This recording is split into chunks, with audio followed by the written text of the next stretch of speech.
conflict. All right. Uh, Certainly, you need to know the two sides. You have the Allied powers, which consist of Britain, France, and the Soviet Union in the beginning. And then later on, America will join the Allied side as well. On the Axis side, your three main components are, of course, Germany, Italy, and Japan. So make sure you know the big dogs. There are many other countries that fight in World War II, but these are the most important countries, and you certainly need to know them. All right. You have a lot of people. Remember, there's an age of anxiety, an age of uncertainty that follows World War I.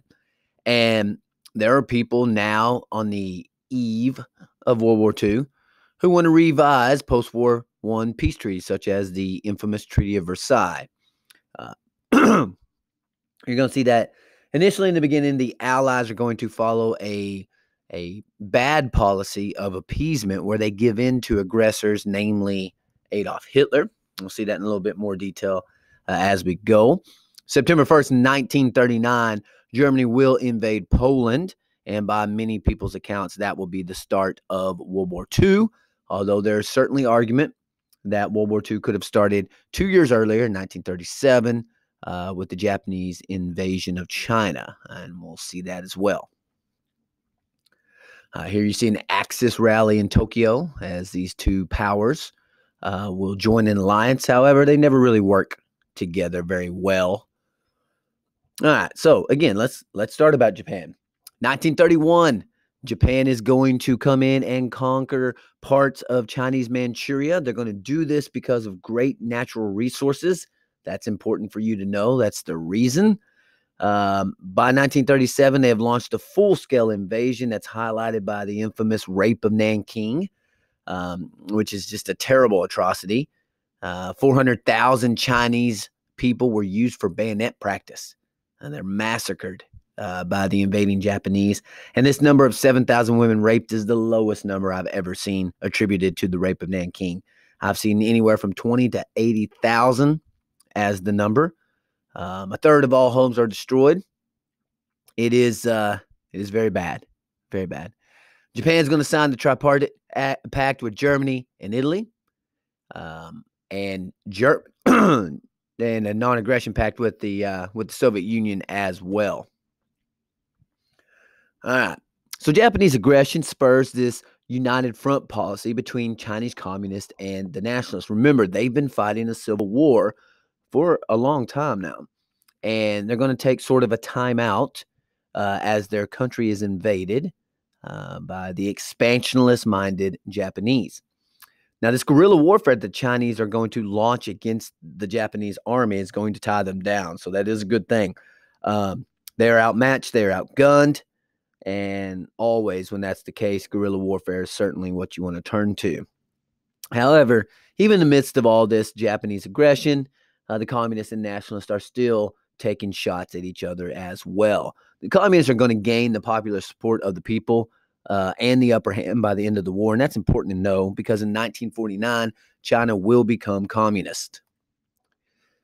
Italy's not to be left out. The founder of fascism, Benito Mussolini, is going to invade Ethiopia. Ethiopia had been able to resist Italy a few decades earlier in the scramble for Africa, but not this time. 2,000 Italian troops are killed. In exchange, they kill 275,000 Ethiopians. They also take Libya and Albania at the same time. Germany, it is going to withdraw from the League of Nations, which is beginning to condemn Hitler, although they're not doing anything about it. They will follow the example started by the Japanese, who withdrew from the League of Nations after they were condemned for their invasion of China. Hitler's remilitarizing Germany. It's going to help pull them out of the Great Depression. He is breaking the Treaty of Versailles. He essentially tears it up. He doesn't care. He formed something called Anschluss, a union with Austria. And remember, he is Austrian, and Austria is German-speaking people, and he is trying to create this union of all the German-speaking peoples. He puts pressure on the Sudetenland, which is part of Czechoslovakia, that also speaks German. The Czechs don't want to give up their land. Hitler is again saying he's just wanting all of German, all German peoples united. And so Britain and France and the League of Nations say, well, okay, as long as it's just the Sudetenland. Czechoslovakia doesn't even have a voice in the matter. They've just had their territory annexed by Hitler and Germany, while the League of Nations turns a blind eye to it. Very important, the Munich conference. The Munich conference is going to push the appeasement policy. Italy, France, Great Britain, and Germany will meet. Again, the Allies, they're going to follow the policy of appeasement. And Hitler promises to halt his expansionist efforts. He's satisfied. He's got what he wants. German-speaking peoples are all together. He's got his living space, his Lebensraum, as he wants. And British Prime Minister Neville Chamberlain, who is naive to say the least, promises the world a peace for our time. It will not be. He has given in to the bully, and the bully is going to take more. Meanwhile, Hitler signs a secret Russian-German treaty of non-aggression called the Molotov-Ribbentrop Pact. Usually you will see this as the non-aggression pact. So if you can remember it as that, you will be just fine. Basically, under this, you need to know the terms. The terms are that he is going to invade Poland. He's going to take the southern part, or the western part of Poland, and he encourages Stalin to take the eastern part of Poland, which used to belong to Russia. And the western part of Poland was lands taken from Germany at the end of World War I. And basically it promises friendship and that they should split Poland. So that's what he does. September 1st, 1939, using his new military strategy called Blitzkrieg, or Lightning War, Hitler's tanks and planes roll into Poland, and within 3 weeks, Poland falls. German U-boats are also patrolling off the Atlantic, and they're threatening British shipping. The British and the French are going to respond to the invasion of Poland by declaring war on Germany. Of course, it's far too late. Hitler's been building up his forces for a while now. Meanwhile, Britain and France have been dealing with the Great Depression. They have small, weak militaries, and their industrial outputs are not nearly what Germany's are at the time. By 1940, Germany occupies Denmark, Norway, Belgium, and France. Some of those he took in just a day, such as Denmark. France he takes in a matter of, I think, 6 weeks. In 6 weeks, France falls to Hitler's forces, a great power they used to be. Hitler forces the French to sign the armistice, a ceasefire agreement, in the same railroad car that was used for the armistice imposed on Germany in 1918 following the Great War. So France will have to fight the rest of its resistance from Britain. So a good chunk of France will fall and become a puppet state to Hitler. And then there will be a small part that is resistance while the government flees to Britain. Speaking of Britain, they too fall into the gun sights of Adolf Hitler. And Hitler conducts an air raid, basically, over Britain. He's going to bomb them into submission. One good thing about taking France is it makes it easy for his planes to leave and fly the short distance to Britain and, bomb them. The British call it the Blitz, and it is daily raiding by the Luftwaffe, the German Air Force. 40,000 British civilians are killed in urban bombing raids. London's hit especially hard. By this time, Britain has a new prime minister, Winston Churchill, who very famously gives his speech that Britain will never, never, never surrender. And they don't. This will be the first time that anyone has managed to resist Hitler. They certainly can't hurt Hitler, but they also, he can't invade their island. They have successfully defended themselves. The Royal Air Force prevents the Germans from invading. That great British Navy also helps as well. So Hitler gets frustrated. He's spending so much money and basically gives up on invading Britain. It's not worth his time, he says. All right. So he's got new ideas. Operation Barbarossa, you need to know. He wants more Lebensraum, living space. So he double crosses Stalin. The worst mistake he makes, without a doubt. His forces are going to invade the Soviet Union. They do catch Stalin off guard, who, through the non-aggression pact, thought that, basically they were going to be dividing up Europe, what they wanted. And so the Germans rapidly advance into the Soviet Union. However, them Russian winters are rough, and a severe winter and these long supply lines would weaken the German efforts there. The Soviets would end up regrouping and attacking in the spring of 1942. Some nasty battles out here on the Eastern Front. The turning point was the infamous Battle of Stalingrad. Uh, you know, basically, over 1 million casualties, weeks-long siege.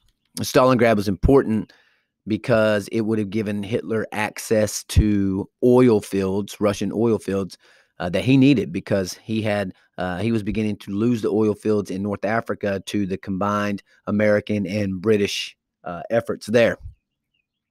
You need to know that the vast majority of German deaths will come at the hands of the Russians, and that the Russians lose more people than anyone else, 20 million people. But it is the Russians who are doing the most damage to Hitler.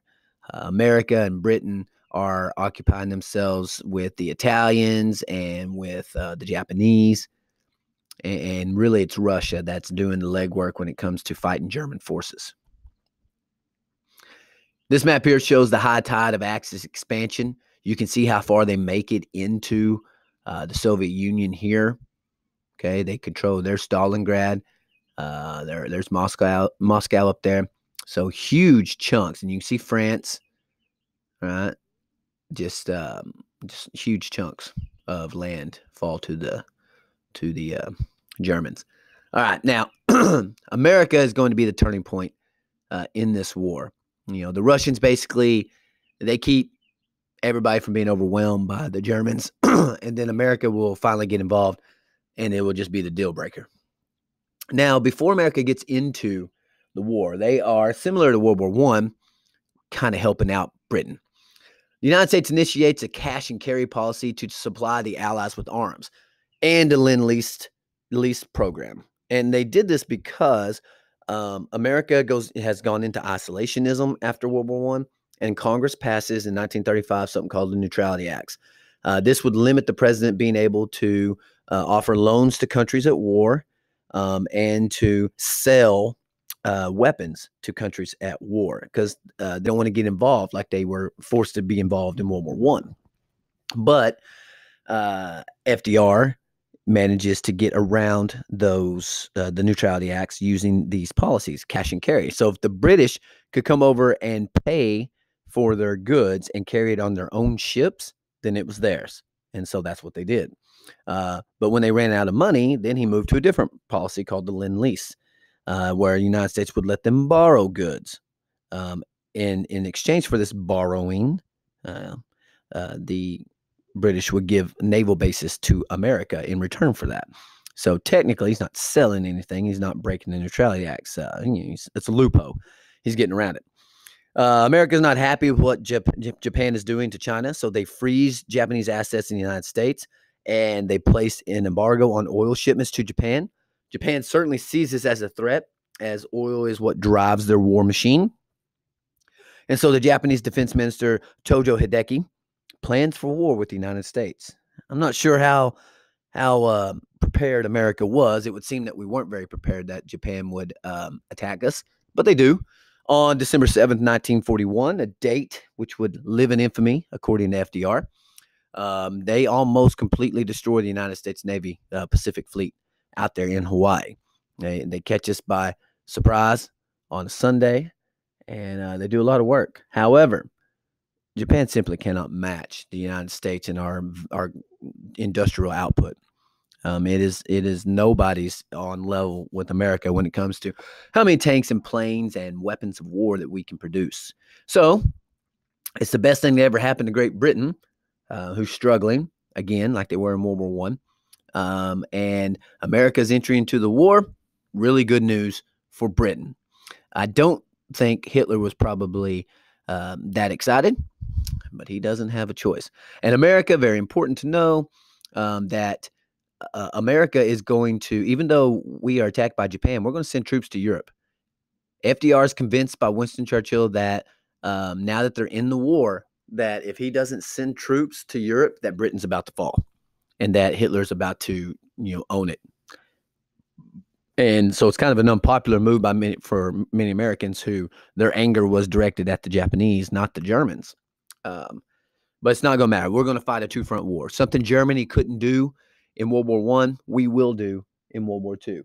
We will fight successfully a two-front war in the Pacific theater and in the European theater. Now, out there, Japan is having a slew of victories, and they basically dominate this in the outlines right here in this pinkish red color. All right. They're on their way to taking Australia before America and the British stopped them at the Battle of the Coral Sea. Big chunks of China here, Laos and Vietnam and all that stuff. So a fairly large expanse of land. Now, why the Axis powers going to lose? I told you a little bit before, industrial capacity is a big reason for that, and personnel reserves. Japan doesn't have the population that America has. Germany doesn't have the population America has. They don't have the population that Russia has. America and Russia have enormous populations. China has an enormous population as well. And the United States, again, joining the war, it turns the tide. 2 years of fighting for the other forces. America's shipbuilding and automotive production, it's staggering. You know, they're making a Liberty ship every 4 days. Battleships just rolling off the line. Money. World War II pulls America out of the Great Depression, as it does the other countries that have been suffering from Great Depression. Now, the Red Army, the Soviet Army, gains the offensive after Stalingrad. They're going to start pushing Hitler's troops back. And the British and U.S. forces attack in North Africa and take oil reserves from him there. And they start invading through Italy. They're going to come up through Italy into Germany. And the big one, D-Day, June 6, 1944, is Operation Overlord, is when it's the largest land-sea air invasion in human history. It's going to be led by Dwight D. Eisenhower. You should know that. American, British, Canadian forces. The whole idea of D-Day is to take France back from Germany. It's bloody, it's nasty, but they do it. And so their forces are going to push through France on their way to Germany, and they're going to liberate France. And then the noose is tightening. The Soviets are going to be pushing in from the east. The Americans and the British are going to be pushing in from the west. And the writing's on the wall. The United States and Britain began bombing German cities. In Dresden, one of their big cities, 1945, 135,000 Germans were killed in their shelters. And Hitler knows it's over. And a lot of the top Nazis are going to commit suicide, including Hitler. Hitler's been down in his bunker he just marries her, Eva Braun, and he's going to have her take cyanide.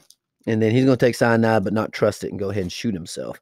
Leaves directions for their bodies to be burned. He doesn't want what happened to Mussolini, who was drugged through the streets naked when the people turned on him. Doesn't want that stuff to happen to him. So those are his orders. And then, like I said, Soviets, Americans, and the Brits are coming. Out in the Pacific, so the Germans are going to fall before the Japanese fall. The Japanese hold out a little bit longer.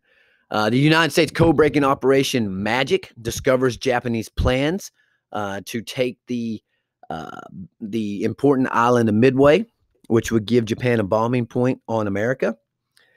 So since we break the code, thank you, Japanese Americans, the NICE, who help us. Even though America puts Japanese in internment camps, there are tens of thousands of Japanese who fight in World War II on our side, and they really help us out there in the Pacific. So we surprised them at Midway, had this really cool battle, and we beat them. And it's sort of a turning point there in the Pacific. After that, we'll take the offensive, and we begin our island hopping strategy under Douglas MacArthur. You should know that Douglas MacArthur is the leader in the Pacific. Eisenhower's pretty much the leader in Europe, and America's taking charge of this war. Two major battles out there, Iwo Jima and Okinawa. Huge Japanese casualties. They do not like surrendering. In Iwo Jima, Of I think 22,000 Japanese on the island, only 200 survived to surrender. The rest of them fought to the death. Killed 6,700 Marines. So we killed 3 times their number, but they're going to make us pay for it. So we're not too happy with that. Okinawa was even worse. Over 100,000 Japanese die. Japanese begin using kamikaze now, suicide bombers in desperation.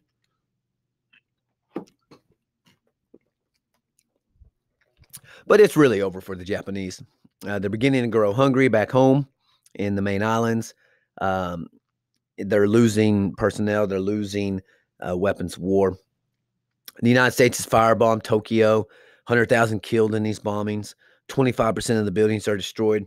And then, thanks to the efforts of the Manhattan Project, a super secret project designed to develop the atomic bomb, a $2 billion project back in America, we're going to get the atomic bombs. We're going to drop them on Hiroshima first. And the Japanese still do not surrender. It kills 140,000 people. Japanese still don't surrender. And so we drop another one on Nagasaki, which kills an additional 50, 60,000 people. And the emperor will finally surrender unconditionally. He does this against the military. You got to understand with Japan that it was really the army that was running the country. The emperor is the figurehead. The others are figureheads. Civilian government's figurehead. The militarists are running the show. And even with the atomic bombs, they weren't going to surrender. And the next atomic bomb was going to be dropped on Tokyo. So the emperor basically breaks a deadlock and surrenders. And the militarists would actually attempt a coup to overthrow this, but they were put down. The Japanese were too many Japanese were tired of the death, and so Japan will finally surrender. Here's a view of Hiroshima. It is almost completely annihilated by the atomic bomb. Now, varieties of wartime occupation. There were independent states that basically had forced alliances, such as Thailand with the Japanese and Denmark with the Germans. Then you have puppet states. Manchukuo is Manchuria. It's Japanese-owned Manchuria. And then puppet state of France, Vichy France for Germany. Then you have military administrations. There's collaboration that goes on. For some countries, there is opportunity for social mobility under new conquerors. The Nazis were sometimes welcomed, sometimes considered a lesser evil than military administration. Lots of ways of resistance. There was military resistance, of course. That one's the most obvious. There was spying. Women make a mark in spying as well during World War II. There were countries that protected refugees that basically brought in Jews and other peoples that fled before the Nazis. The German-Japanese policies, collective punishment, basically mass graves, rounding people up and executing them in just staggering numbers. Which leads us, of course, to the Holocaust. Jews were the primary target of Nazis' genocidal efforts. Genocide being a word that's invented in this time period for these events. The systematic extermination of a race or ethnic group. That's genocide. But the Jews weren't their only targets. Other groups were gypsies, or the Roma, homosexuals, Jehovah's Witnesses. They didn't really like Slavs either, which is Russians. They had this whole group of people that weren't German enough, weren't Aryan enough. Nazis initially, and I want you to write this down in your notes, okay? There's a 3-step plan that Hitler has for removing the Jews. Number 1, remember, write this down. Number 1 is emigration. He wants the Jews to leave. He's forcing them out. He's giving them the boot. And many try. And tens of thousands go to other countries. But the countries shut their doors on Jewish refugees. There's too many Jews coming. So they shut the doors. So Hitler's left with millions of Jews still. He's got to get rid of them. So his second step you need to write down is ghettos. He rounds up a lot of Jews. He puts 400,000 Jews in Warsaw, Poland, and he basically barbed wires the city off, puts some tanks out there to guard it and stuff, and waits for them to die. Many of them do.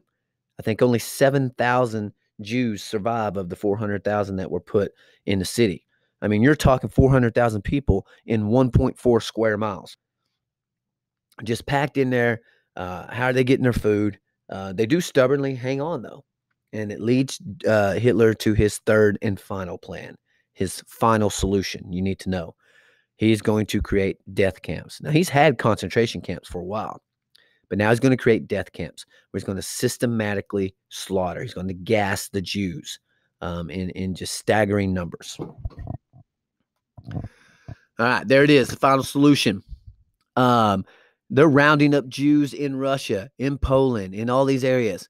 They're machine gunning them, basically having them dig their own graves, and then they'll machine gun them down, and then they'll bulldoze the bodies into the grave. Sometimes they're dead and sometimes they're not. It's horrific. There's really been nothing like it in human history. All right. That is the Holocaust that we've been talking about. 6 death camps in Eastern Europe, which will use these gas chambers. Basically, when the people will get there packed on these trains, they don't know that they're going to they know they're going to a camp, but they don't know that they're going to a death camp.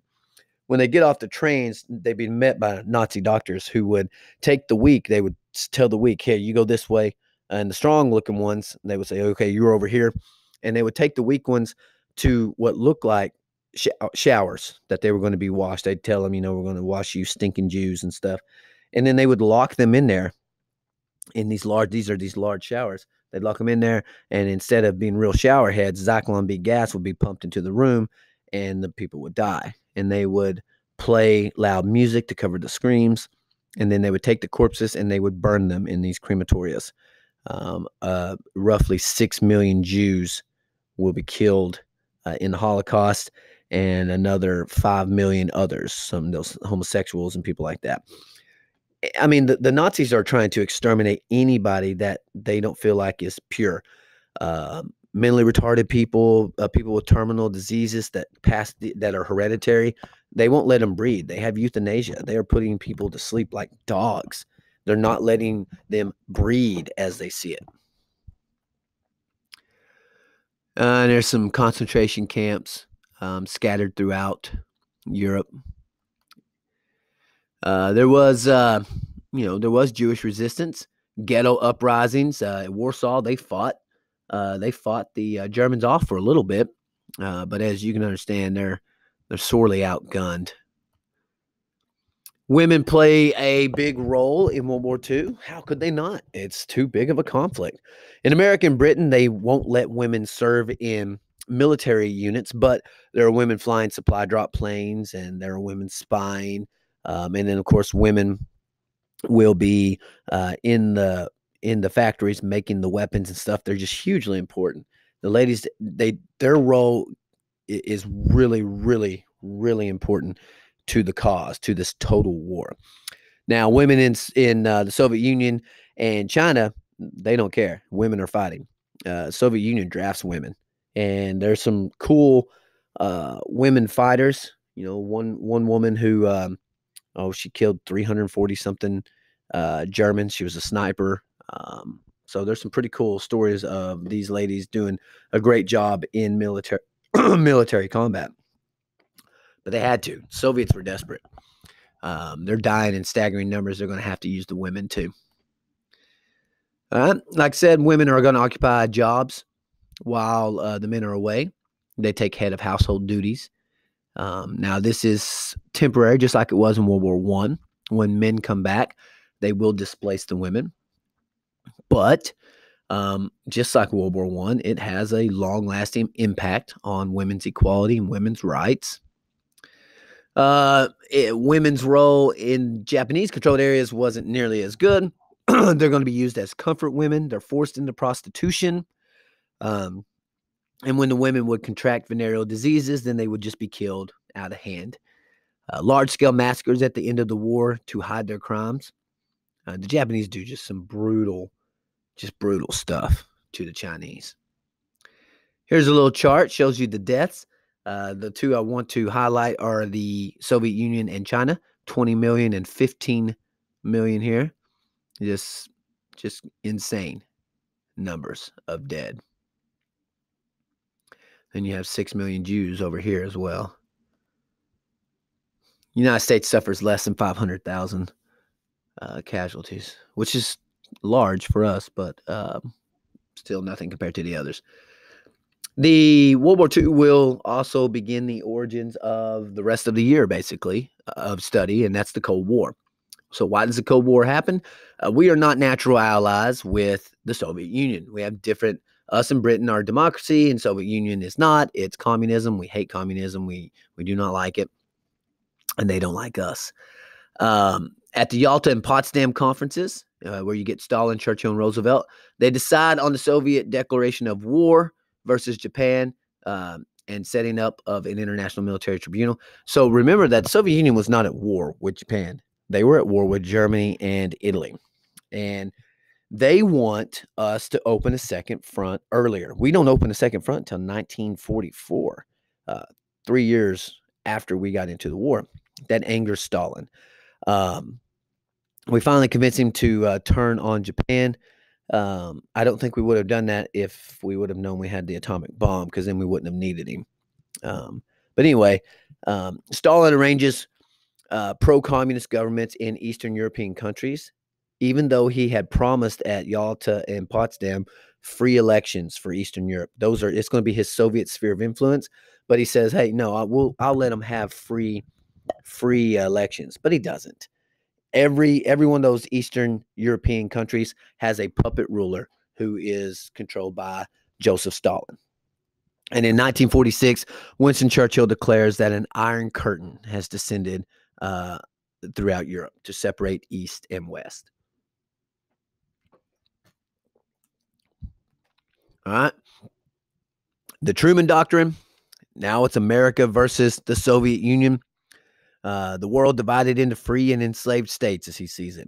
The United States, under the Truman Doctrine, basically pledges to assist and aid any country that needs it, that is trying to be democratic. If communism is trying to take you over, America will be there with money and aid. And they do this. Greece and Turkey are a couple of countries that come to mind.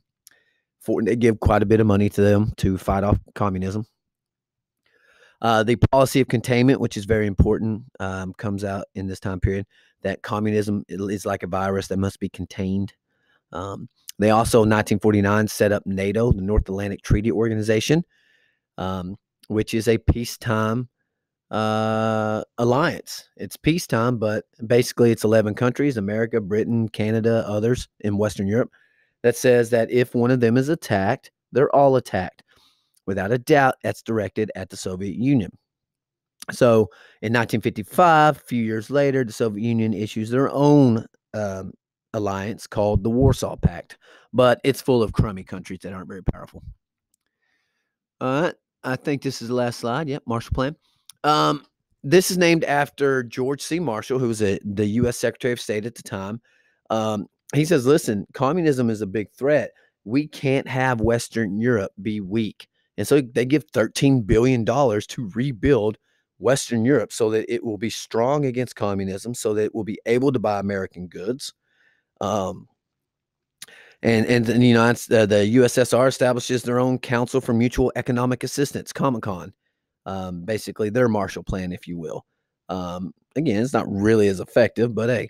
The United Nations is formed in 1945 to resolve international disputes. It's basically League of Nations 2.0, except it has America in it this time, and it gives 5 permanent countries veto powers. It gives America, Britain, and France veto powers. It gives China, and it gives the USSR veto powers. We're on the Security Council. 5. 3 of them, as you can imagine, are on each other's side every time. Us, France, and Britain. And the Soviet Union and China are on their side. So it would also be a point of contention.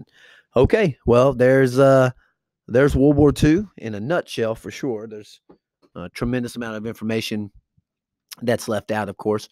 But we'll be looking at some other sources to fill in the gaps, okay? All right, guys, thank you for listening. And I hope you took good notes from that.